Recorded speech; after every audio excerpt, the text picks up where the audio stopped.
My soul belongs to you, my master, my lord of lords. Oh, praise the king of wealth and riches. Obehi stood in her mother's kitchen, stirring the same pot of pepper soup she'd made 3 times that week. Her fingers were rough, her nails broken from the laundry work she did for other people. At 28, she looked 40. Lagos does that to women like her. Women without money, without family names that open doors. The house was small.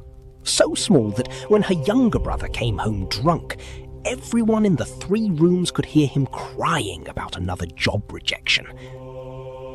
That's when Davidson walked into their lives. She met him at Mercy's wedding reception. Mercy, who went to secondary school with her, but had married a contractor and now lived in Lekki.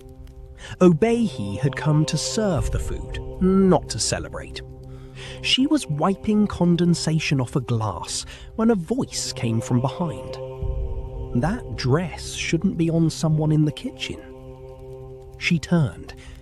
Tall man, dark skin that looked polished, like he'd been sealed in money. His shoes cost more than everything she owned. "I'm working," she said, turning back to the glass. "I know. I've been watching." He said it like a confession. "I'm Davidson." She didn't care what his name was, but he kept coming back to that kitchen every few minutes, asking her small questions. "What's your name? Where are you from? Do you like Lekki?" By the time the reception ended, he had her phone number, and Obehi had something she'd stopped believing in: hope. The first date was at Ikeja shopping mall. He bought her a dress without asking, picked colours that made her feel seen. When the salesgirl complimented the fit, he smiled like he'd created her. "You're wasting yourself working for other people," he said, sipping expensive coffee in the food court. "A woman like you should be resting at home." Obehi's heart did something stupid and dangerous. It believed him. Within 3 months, he proposed. A small diamond ring, not the biggest, but real. He said he was a property developer, that business was good, that he wanted to take care of her. Her mother cried. Her brother got drunk on something stronger than beer. Everyone warned her. Auntie Grace pulled her to the side. Men who move too fast are running from something. But Obehi was tired of listening to warnings. She was tired of being poor. She said yes. The house in Akoi was beautiful. Not just clean beautiful, but the kind of beautiful that made people stare when they came to visit. High ceilings, imported tiles, a garden that somehow stayed green even in Harmattan.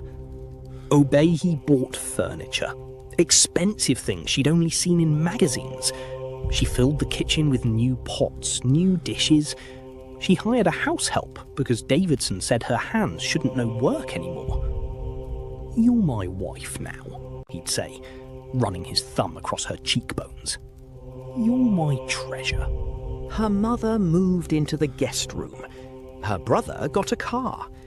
Davidson paid for everything without flinching, without checking prices. But something lived in that beautiful house besides them. Something that moved through the rooms at night. She first noticed it when the neighbour's baby stopped crying outside. Obehi woke up at 2 a.m. to silence so complete it felt like the whole street was holding its breath. She went to the window and saw Davidson standing in the garden, naked, with his arms spread open like he was speaking to something she couldn't see. When she asked him about it in the morning, he laughed. "Sleepwalking, baby. The stress of business. Don't worry about it." But she did worry. She started watching him. She noticed he never ate food she cooked without watching her prepare it completely. from buying the ingredients to serving it. She noticed he came home with soil under his fingernails, even though he wore three-piece suits to the office. She noticed strange men coming to their house at odd hours, men with eyes that didn't look at you the way normal people did. One night, she followed him. She put on dark clothes and sat in the car while he drove out of Ikoyi, past Lekki, into areas where the roads got smaller and the darkness got thicker. He drove to a compound surrounded by high walls and warnings written in red paint. "Keep out," they said. "Danger." Davidson disappeared past those gates. Obehi sat there for 3 hours, shaking, before he came back out. His white shirt had red stains on it. Not blood.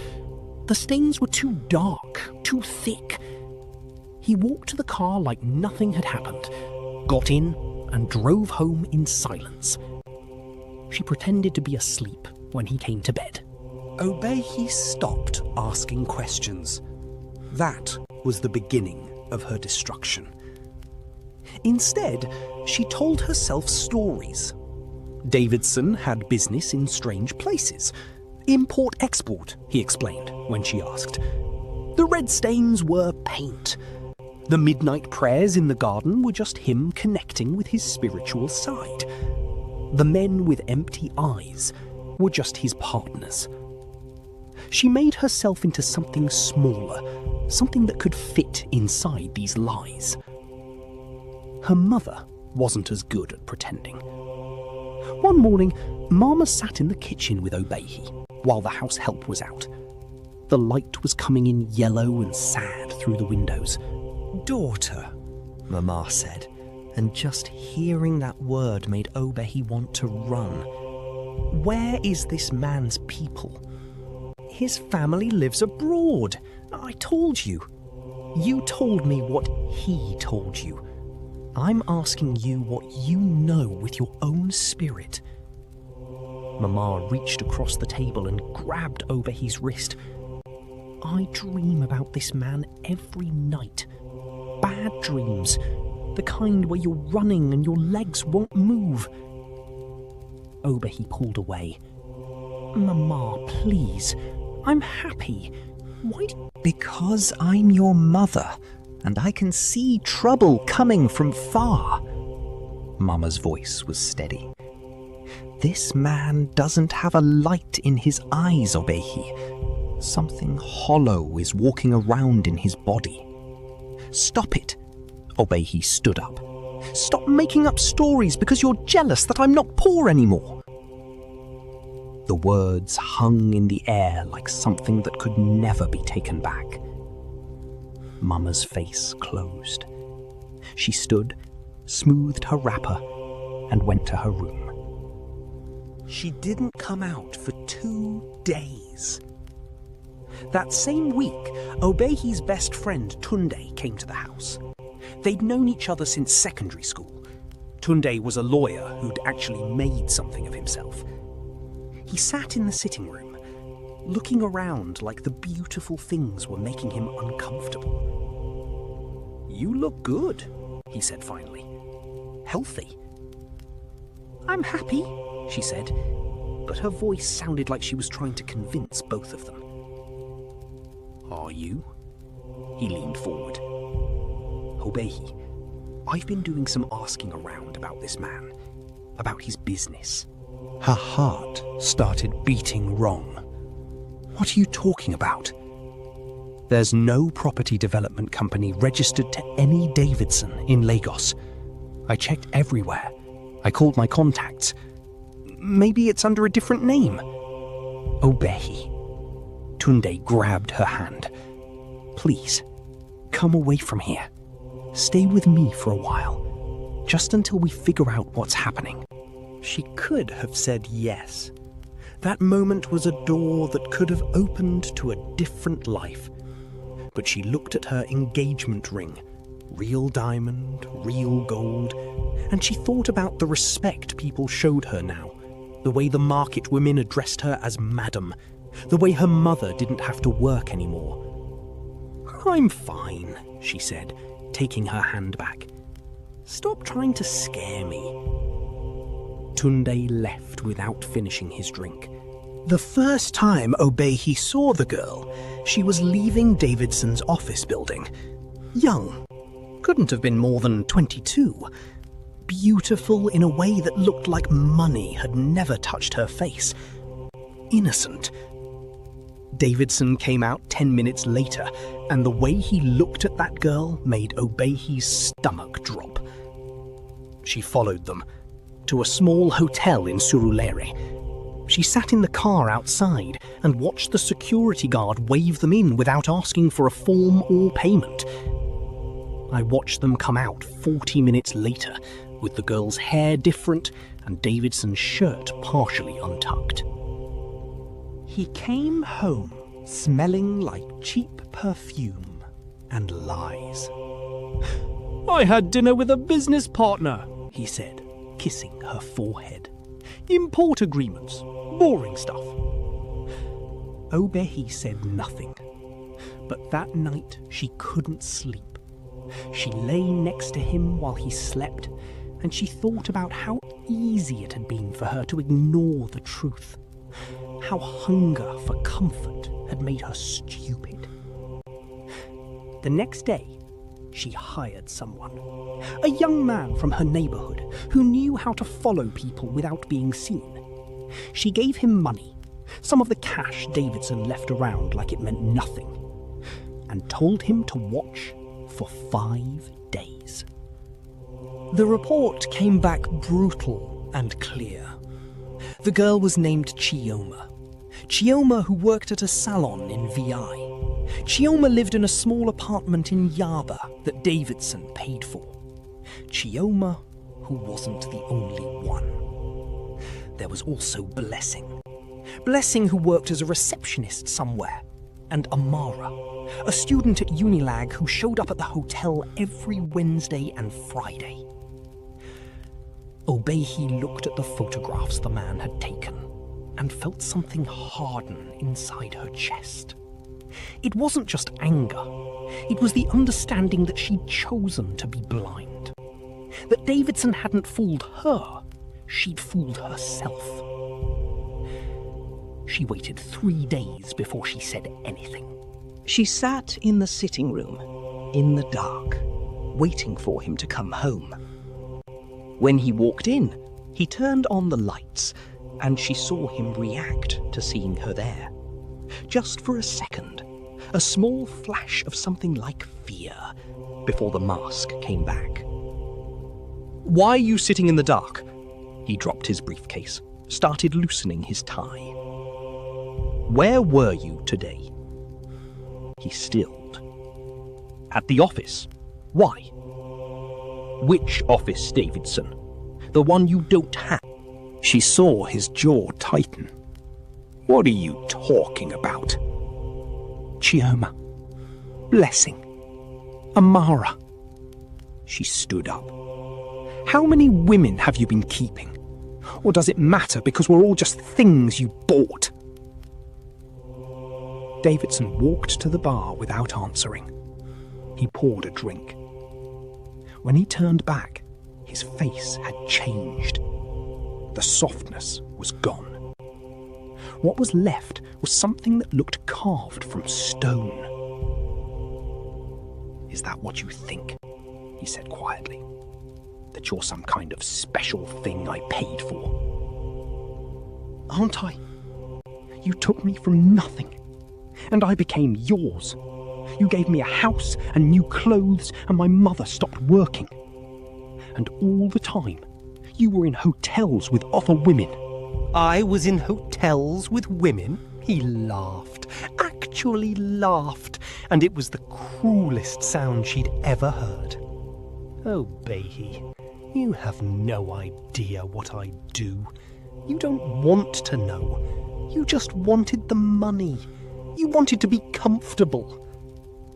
She opened her mouth, but he continued, walking toward her until she had to step back. "You think your innocence means something? You think closing your eyes to things makes you clean? He was right in front of her now, and she could smell something on him she couldn't name. Something that wasn't cologne or sweat. Something older. You knew something was wrong here. You felt it. But you didn't ask because you didn't want to know. Because knowing would mean losing the house, the clothes, the respect. "I'm leaving," she whispered. "No, you're not." He grabbed her wrist. Not hard enough to hurt, but with enough certainty that she felt the trap. "You made a choice when you said I do, Obehi. That choice came with a price, and you're going to pay it."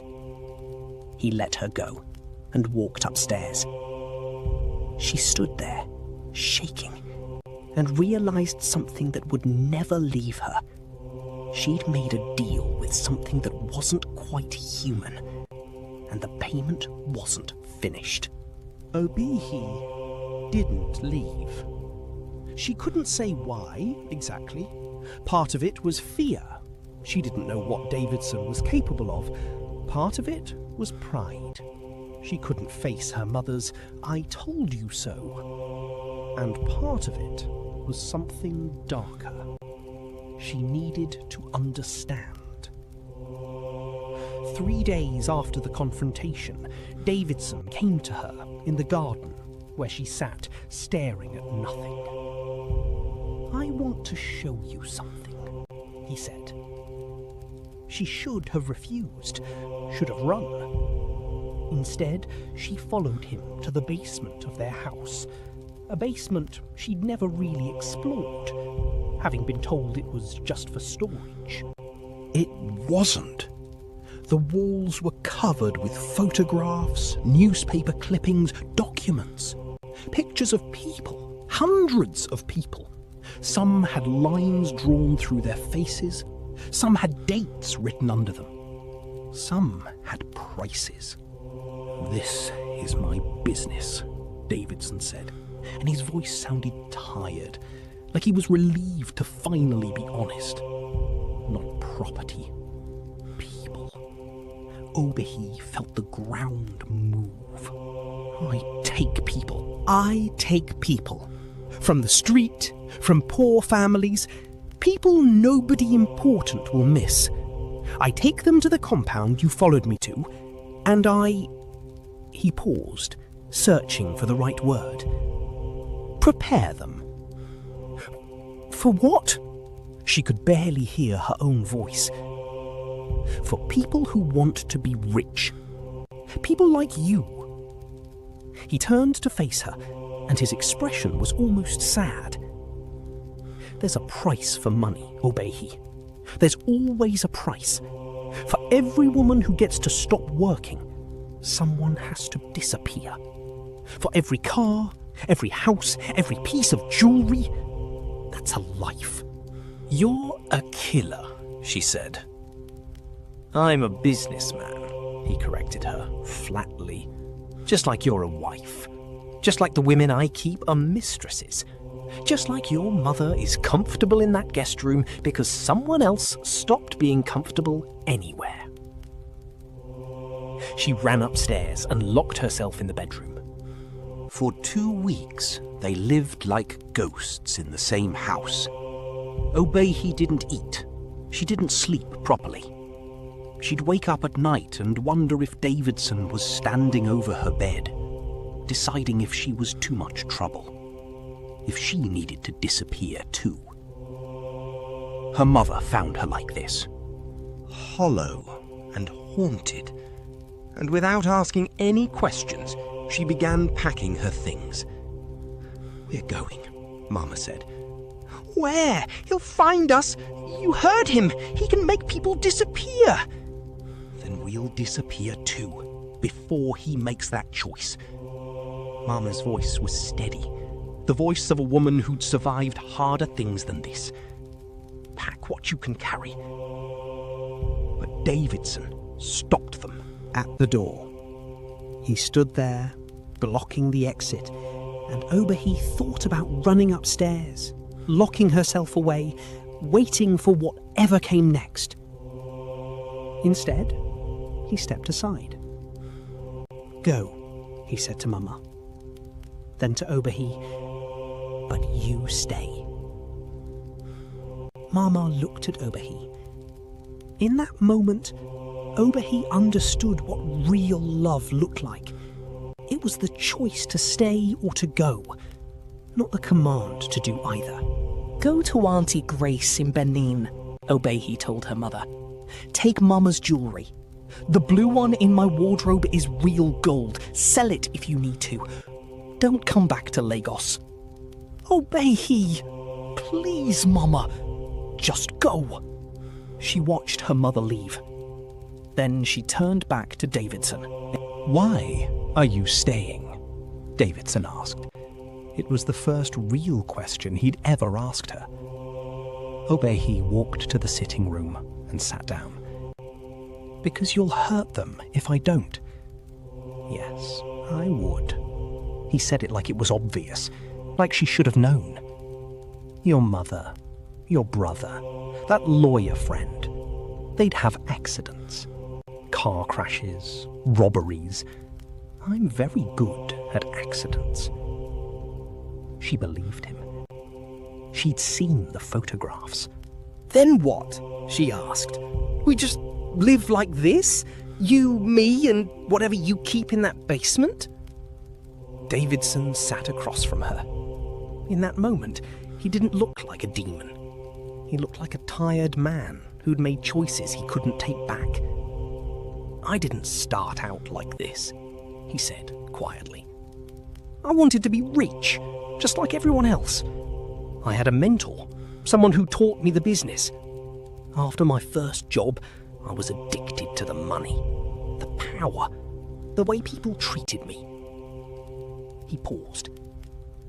"The mentor told me there would be a price for getting out, that I'd have to give something in return for everything I took." "So you're trapped." "So I'm trapped," he agreed. "But you could be different." "How?" "By understanding what this is, by accepting it, by not pretending to be innocent." He leaned forward. "The women I keep, the ones you're jealous of, they're distractions. They make me feel like I'm normal. But you're the only one who knows what I am, and you're still here. That means something." Obehi felt something shift inside her. Not forgiveness, she wasn't capable of that anymore, but understanding. The terrible, paralyzing understanding that good and evil weren't absolute things, that sometimes they lived in the same person, in the same house, sharing the same bed. "I want to see the basement again," she said. Obehi spent hours looking at them, learning the names, the faces, the dates. There was a woman named Ise who disappeared in 2015. She had a daughter. There were photos of her in the file, pictures taken without her knowing. There was a boy named Kunle who was supposed to be missing 3 years ago. There was a whole family named Adeyemi. And there were the after pictures, photographs of their disappearances, their accidents, their endings. Davidson's work was clean, professional, efficient. She realized, looking through it all, that she could go to the police, could tell them everything. Davidson trusted her now because he'd already trapped her with the threat against her family. But her family was gone, safe, and Davidson was watching her examine the evidence with something like hope in his eyes. "What are you thinking?" he asked. "I'm thinking about Chioma. Is she real? Or is she one of your distractions?" "She's real. She's a girl I met who needed money more than she needed to ask questions." What will happen to her? Davidson didn't answer.